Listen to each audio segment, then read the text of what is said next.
2018 Lincoln MKT. The 2018 Lincoln MKT finishes near the bottom of our competitive luxury midsize SUV rankings.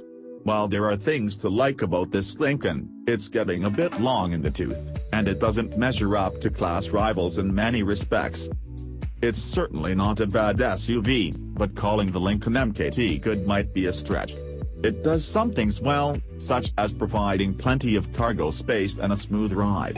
It also has spacious first and second row seats and an intuitive infotainment system.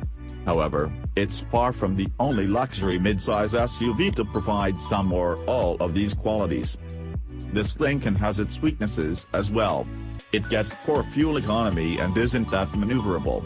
It also hasn't been redesigned in nearly a decade, and the interior styling, while nice, feels out of date compared with many rivals' cabins. These are areas where many competitors surpass the MKT.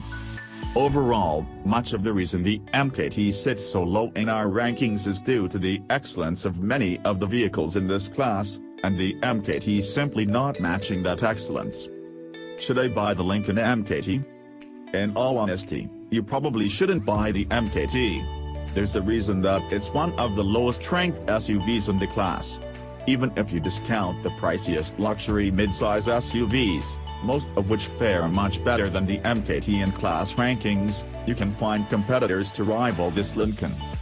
The Infiniti QX70 is much more athletic, and the Acura MDX and Lexus RX 350 are all-around better vehicles. All three of these rivals are within $2,500 of the MKT's starting price, and the Lexus actually costs less. In a vacuum, the Lincoln MKT may be worth buying. But when you consider that class rivals offer more for the same money, it's clear that the MKT isn't a great value.